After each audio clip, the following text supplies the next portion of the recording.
Economia é com ela, Juliana Rosa. Ô, Juliana, vem cá.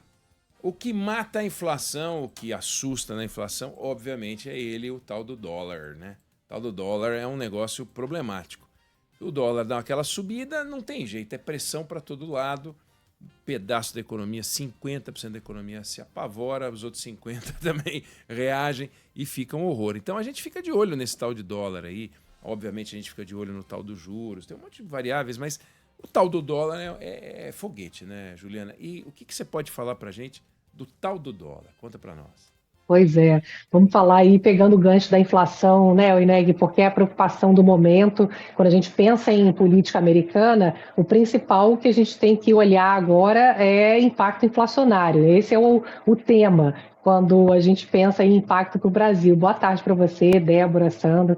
Boa tarde para o nosso ouvinte. O dólar continua baixo no patamar de R$ 5,75, que foi o fechamento dessa quarta-feira, quando houve uma reação positiva no mercado financeiro global diante daquele recuo parcial do Donald Trump em relação às tarifas que foram adiadas por 30 dias para o setor automotivo do Canadá e do México. É algo bem pontual, tá? O que a gente conversava até aqui ontem era que o Trump, ele parece disposto a negociar muito pouco, muito pontualmente, porque carro, por exemplo, se não houver alguma negociação, o preço do veículo se fala que poderia subir até 40% nos Estados Unidos, então obviamente tem algum espaço ali dentro do setor automotivo, porque ficaria inviável sobretaxar um setor que é muito dependente, toda a parte de todo o processo produtivo ele vai e volta para os Estados Unidos, para o México, o Canadá, diversas vezes, então é uma cadeia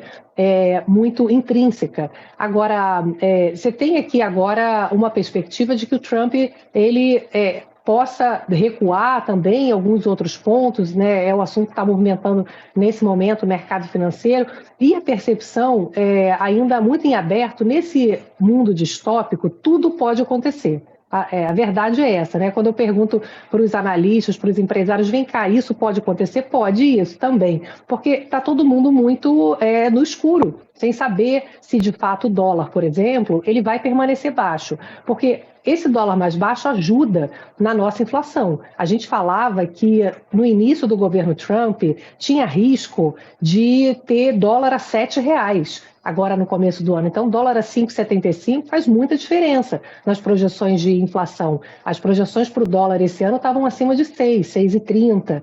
Então, agora, nesse momento, com essa perspectiva de um Trump que parece que topa negociar muito pontualmente, o dólar também está mais baixo, diante de uma perspectiva de uma economia americana que pode desacelerar bem mais do que o previsto. E isso pode, através dos números que já estão saindo da economia americana, mostrando, por exemplo, que a confiança do consumidor americano está em queda, a confiança dos empresários também, isso vai segurando o consumo, vai puxando o consumo e a inflação dos Estados Unidos para baixo. Então, isso tende a manter o dólar mais baixo também.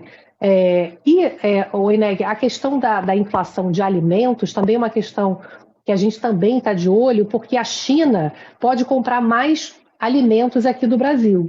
Então, é um risco a gente começar a exportar mais para a China, não tem o mesmo potencial de crescimento de exportação de alimento que teve no primeiro mandato, mas é também um risco apontado quando a gente fala de inflação. Então, além do dólar, o quanto que a China pode demandar a mais de alimentos do Brasil como forma de retaliar comprando menos produtos agrícolas dos Estados Unidos. Aqui um ponto de atenção é a carne, principalmente. A gente está numa espécie de entre-safra da carne, a gente tem pouca oferta, você tem algo que faz parte de um ciclo natural, quando o preço cai, você começa a ter menos oferta, aí o preço sobe e agora tem que esperar ter maior oferta para aí o preço começar a cair, o que se espera que possa acontecer ainda esse ano. Mas então a gente está acompanhando, Eneg, movimentos que vão acontecendo por todos os lados e, no fundo, é uma sensação de estar todo mundo meio perdido, né? Você sabe que eu estava apurando agora há pouco,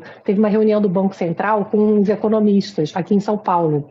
Eles fazem essas reuniões, né? E está todo mundo perdido. Então, a sensação lá na reunião era, olha, a gente sabe que o próprio Banco Central que parece que também não quer arriscar, né? Ele vai fazer mais um aumento de juros, agora em março, como ele já se comprometeu, mas dessa reunião de março até a próxima, são 40 dias.